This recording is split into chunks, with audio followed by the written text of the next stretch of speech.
It's the Ross Tucker Football Podcast. Oh, yeah, it is. But it's not just any Ross Tucker Football Podcast. It is a teaching tutorial Thursday, presented, of course, by DraftKings. Class is in session with Professor Greg Cosell from NFL Films University. Cannot wait to talk with Greg about some of these big games this weekend in the NFL. Really looking forward to it. Tomorrow already, I'll be spreading the word via social media, or at least I'll be giving away a winner who spreads the word via social media, although that's not really social media this week. It's just rating and reviewing the show on your podcast app. 5 stars preferably, but I guess that's up to you. And then sending me the screenshot, ross@rosstucker.com. So many awesome sponsors to take advantage of this week. Symbols, amazing. Masterworks, you're looking to diversify your portfolio. Athletic Greens, looking to diversify your diet. And then the YouTube shout out, youtube.com/Ross Tucker NFL. Just subscribe and comment. I'll do a video specifically for you, your family, whatever. Patron of the day, Jeff McCarty. Patreon.com/RT Media. Join the revolution. It's Big Show time. The Big Show. He's also the executive producer of the critically acclaimed NFL Matchup Show on ESPN. Check him out at Greg Cosell on social media. We do have a game tonight, Greg. Atlanta and Carolina. You know what's interesting? I'm just not. I got to be honest with you. I don't know. I'm going to watch it because that's what I do. Yeah. But when I think about tonight's game, Greg, I think this is why they try to protect the quarterback so much. Because when it's a primetime game with Mariota and PJ Walker, it's hard to get a lot of people excited about it. That's probably a fair statement. Yeah, we probably don't need to say much about that game tonight, Ross. What about Sunday morning? I wish I was there. Such a cool experience. The first NFL game in Germany. It's the Seahawks and the Bucks. And I'm kind of curious to hear what you're seeing from both these teams. I mean, it's a large enough sample size, Greg, that are we ready to say Geno Smith is legit? Geno Smith is good. I think you kind of have to say that. They've played 9 games. I think we'd all be surprised now if all of a sudden Geno Smith became a poor quarterback. Could he have a bad game? Of course, that happens.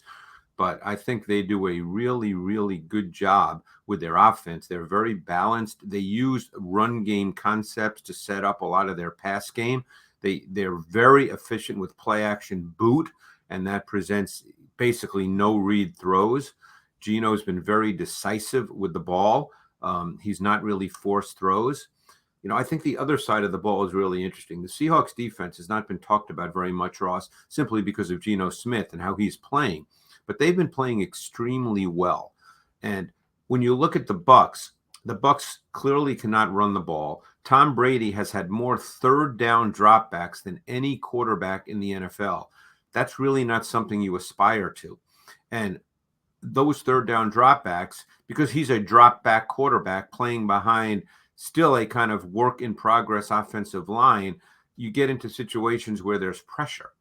Now, I think that there may be an emerging player on the Bucs offense. When I say emerging, I don't mean he's an all-pro star, but they've lacked really any production from the tight end this year. And I think Cade Ott in the last couple of weeks has given them the kinds of things they need, because Brady has not been able to work the middle of the field effectively and consistently this year. And that's an area he's always worked exceptionally well with quality tight ends. I got a lot to say. I got a bunch of follow-ups, Greg. I hope you're ready. There's this game we could talk about for 20 minutes, Ross. Well, first of all, you know, a lot of people didn't like the pick when they made it, but I love that Jordan Brooks kid for the Seahawks. He flies around lighting people up, Greg. I mean, he's, people said, oh, why are they doing this? He was not like a projected first-round pick. I can kind of see why they did it now. I mean, he can run. So he's one of the guys that jumps out to me on Seattle's defense. Here's my question, Greg. Geno Smith was not good earlier in his career. Right. What has changed? What is he doing now that he didn't do earlier? Because it's fascinating to me that he basically fixed it or changed it over like 8 years of not really playing. Yeah, and that's a great question. And I think all I can do is speak to what he's doing now. Because I don't remember everything in detail about him, other than the fact that I think most would say in the film show that he was not a very good decision maker. But I think one of the things he did in his past was check the ball down a lot. He was a check down quarterback because I think he didn't see things particularly clearly. And when you don't see things particularly clearly, you end up checking it down. The other element when you don't see things clearly is you get stuck in the pocket a lot. Those two things happened early in his career. Now, those two things are not happening. He's a very decisive player right now. I think the nature of the offense helps him because there's a lot of almost no read, one read throws. And I think that really helps him in being decisive because right now he's a very decisive player, Ross. He always threw the ball really well. That was never a question about Geno Smith. He's a pretty thrower of the football. But they do some really nice things offensively, and they've got a run game that sets up things. And when I say that sets up things, it's not the classic, they run play action so the linebackers step up. Running the football does way more than that to defenses, as you well know, than just the simple, a linebacker might take a step forward. So their offense is very balanced. They play with 2 tight ends more than any team in the NFL. They play with 3 tight ends a lot. So they do a lot of things that give them predictable front looks and predictable coverage looks, and that really helps Geno Smith. You also said Tom Brady's got more third down dropbacks than anybody in the NFL, as opposed to what? Like third down runs or play action? No, he's just dropped back more on third down than any quarterback in the league. They've had more third down pass plays than any quarterback, any team in the NFL. And you don't really want to be in that situation. Right. Let's get to the Vikings and the Bills, Greg. It's Thursday morning, 7:20 a.m. Nothing official on Josh Allen yet, although Dr. Chow did intimate on the Even Money podcast on Tuesday that he thinks Josh Allen will be out this week and maybe a couple weeks with that UCL injury. Your thoughts on this game? Well, it's funny that no one's talking about the Vikings. They're 7-1, and I don't even think they've kind of reached what they can be offensively because it's a brand new system. I think the most overlooked trade of the trading flurry was T.J. Hawkinson. T.J. Hawkinson, to me, when he came out of Iowa, he was one of the players, and I can't remember all the players I've evaluated over the years. I did not have a weakness for T.J. Hawkinson. And he was in a situation in Detroit where, for whatever reason, Ross, it didn't work out, in terms of volume. And now he goes to Minnesota, catches 9 balls. I think he will become the number 2 target in the Vikings offense, in addition to the fact that he's a really good inline attached blocker in the run game, and we know they run the ball. So I think that T.J. Hawkinson is a really important player for this offense that will make them better. And as they continue to learn Kevin O'Connell's offense, as Cousins gets more comfortable, because Cousins has been solid, but not great. I think this offense is ascending and will continue to ascend. But I think this is a really, really good offense overall. On the other side, last week, Matt Milano did not play for the Bills. I could easily make an argument based on film study that he's the Bills' best and most important defensive player. And when he does not play, they are nowhere near as good. Wow. Why? Well, Matt Milano, to me, is one of the most complete 3-down linebackers in the game. And I think that he's, his ability, his athleticism, his understanding, his ability to key and diagnose, I think he's a really, really good linebacker. He's terrific in coverage. So when he's not in the game, I don't think their defense is as good, and it suffers. Now, don't forget, they also were playing with their 2 backup safeties again, who are getting a ton of experience, and neither one is a bad player, but they're not Hyde and Poyer. Yeah, that makes a big difference. Yeah, big difference. And Milano, he's one of those guys that just looks like he's playing at a little bit faster speed than everybody else I out agree. there. I And agree. usually, Greg, sometimes that's just raw speed, but a lot of times it just means they see things faster. And I think he's that's one why of they those look players, like they're Ross. playing faster. He's one of those players. And I think that he's a critical piece. Just one quick point. If Josh Allen cannot go, I'm very anxious. We don't know the answer to this, what their offense will look like. Will they try to run the ball more volume in the run game? Because obviously they ask Josh in most cases to be Superman every week. I don't think they would ask Case Keenum to play that way. No, yeah, I was on Buffalo Radio yesterday. They were asking me that, and I said maybe they'd run a little more, maybe a little more underneath passing. Although, Josh, I think you had said this one week, Greg, he had done more this year of getting the ball out quick and underneath stuff. I'd be curious if James Cook becomes a bigger factor in the run game. They're starting to increase his snap count.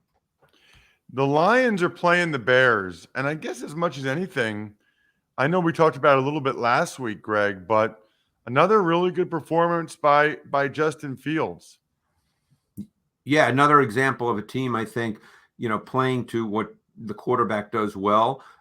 As Fields continues to grow, obviously there's design runs in their offense.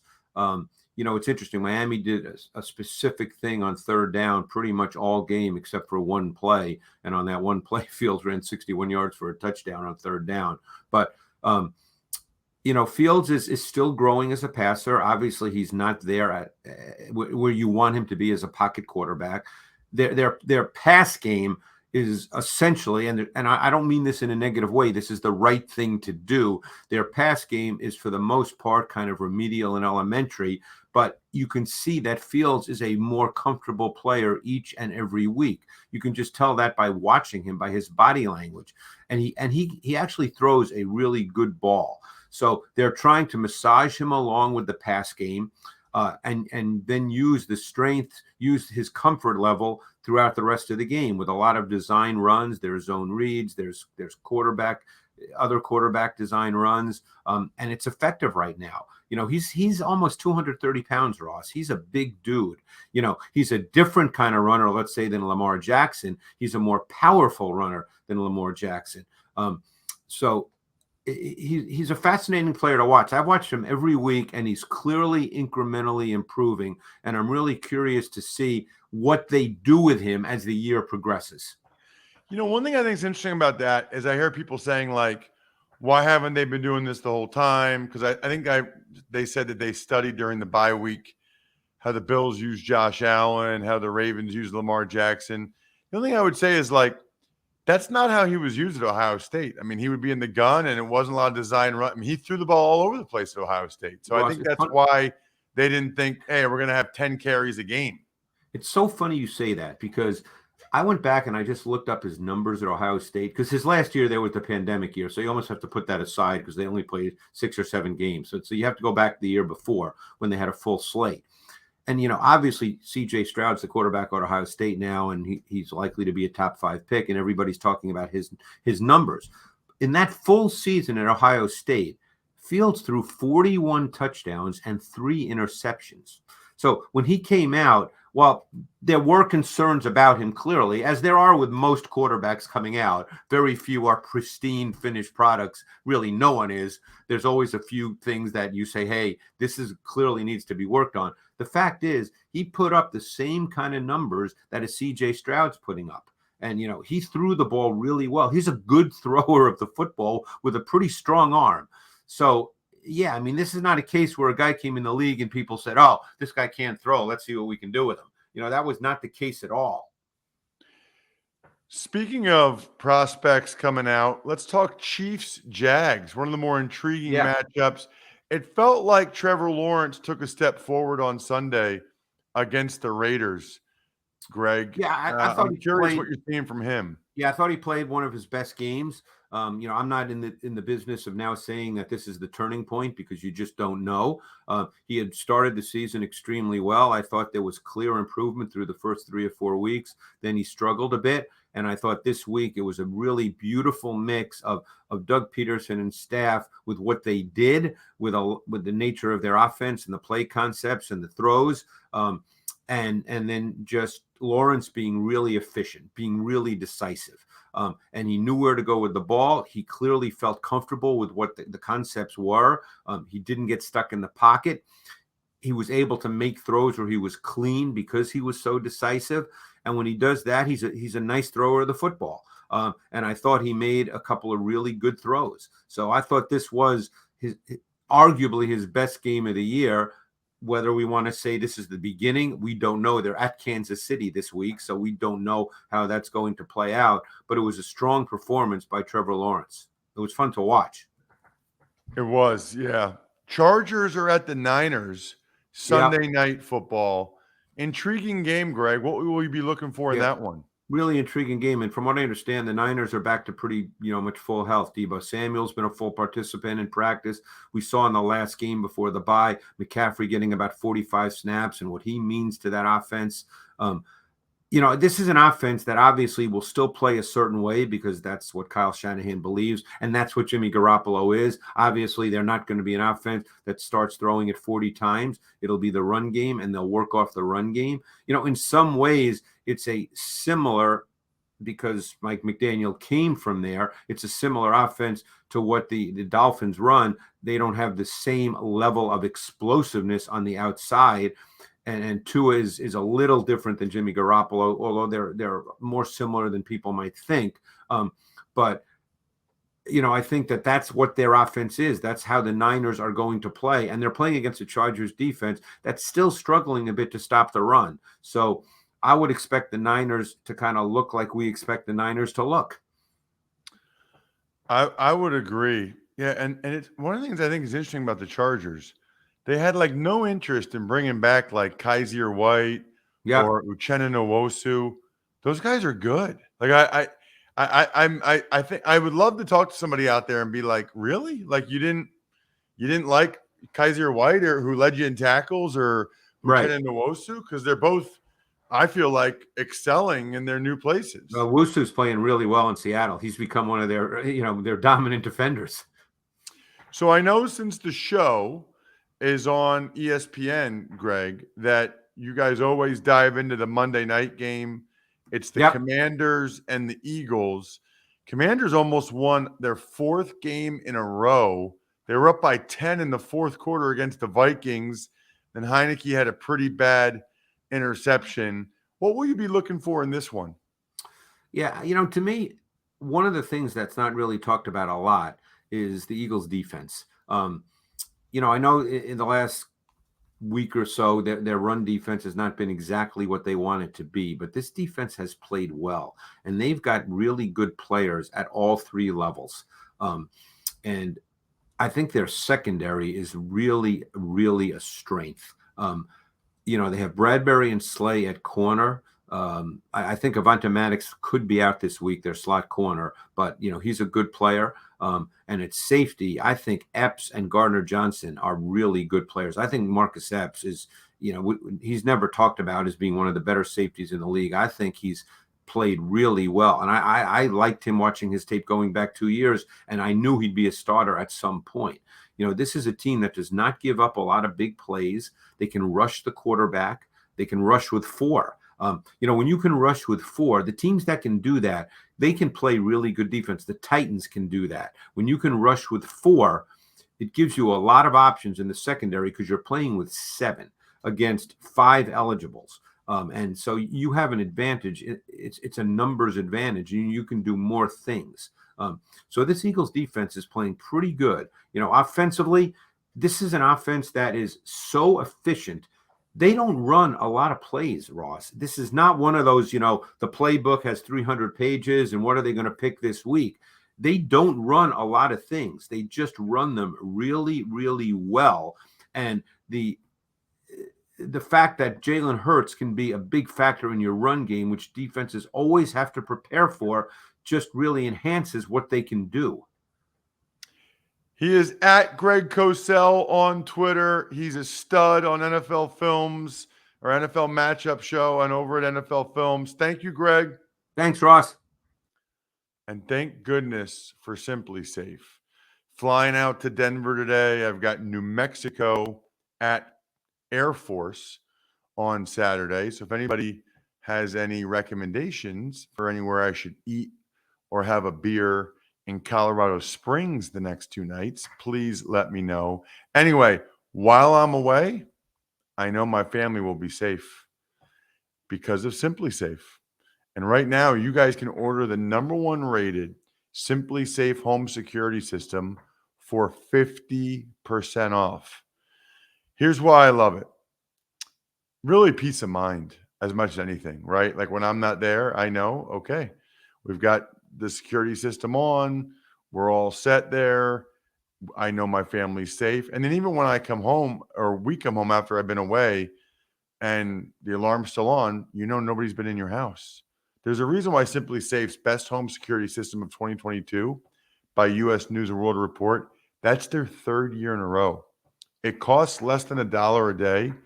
And this is one of those things that if you don't have one, you probably don't really know what you're missing in terms of peace of mind. Don't miss your chance to save big on the only security system I personally recommend. Get 50% off any new Simply Safe system at simplysafe.com/Tucker today. This is their biggest discount of the year, so don't wait. It's simplysafe.com/Tucker. There's no safe like Simply Safe. Tuck's Takes. All right, Ross. We'll start off with Russell Wilson and Pete Carroll trading barbs about wearing a wristband.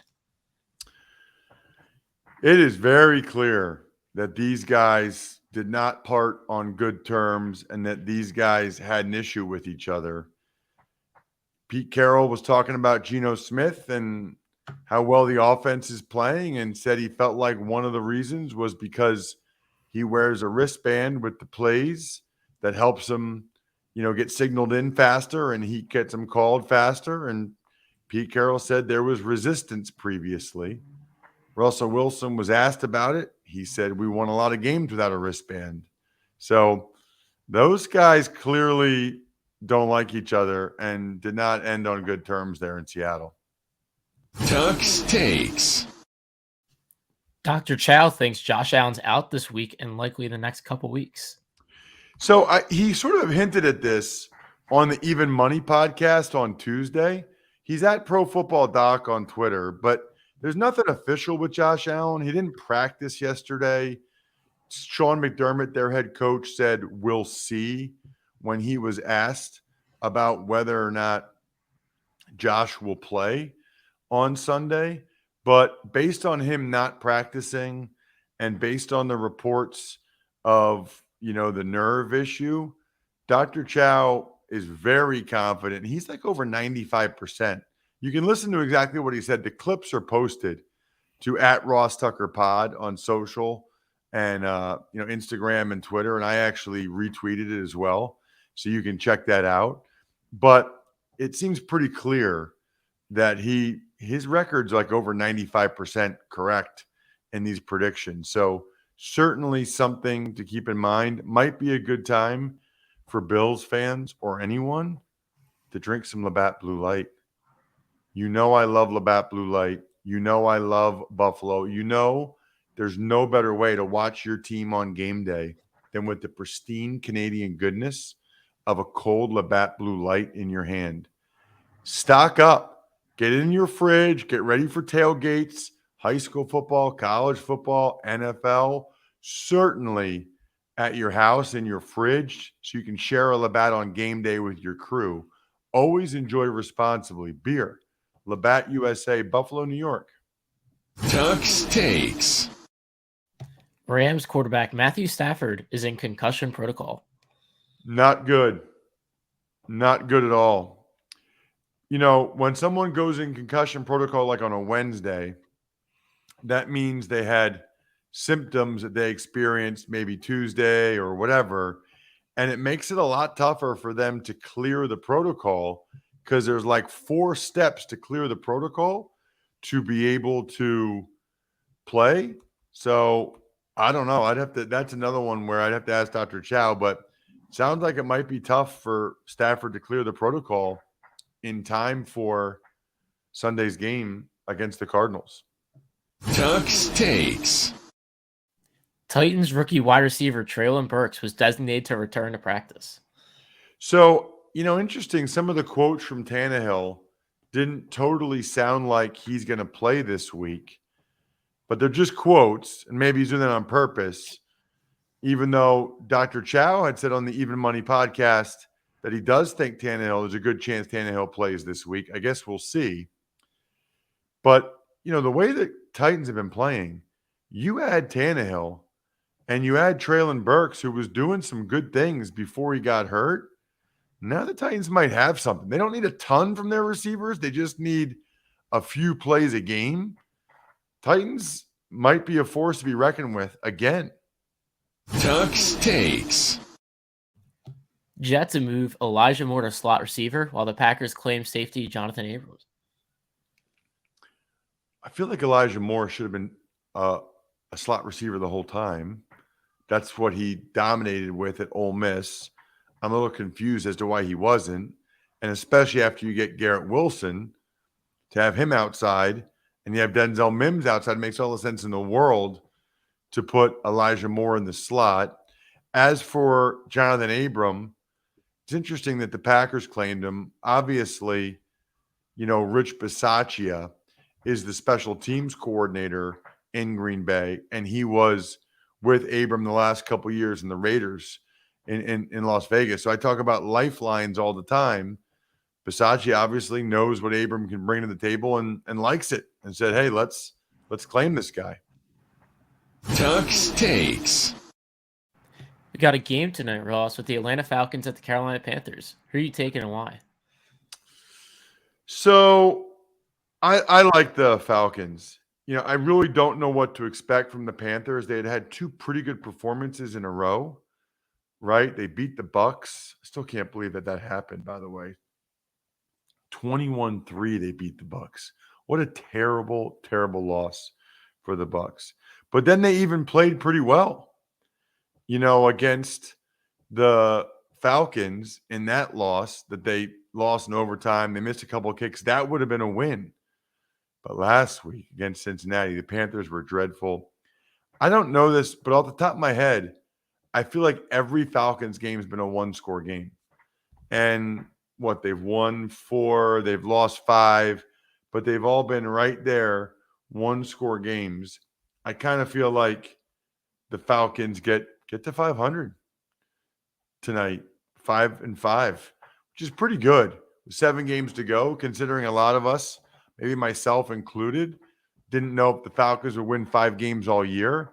Tip of the cap to Arthur Smith for what he's done. I like Atlanta to get it done tonight.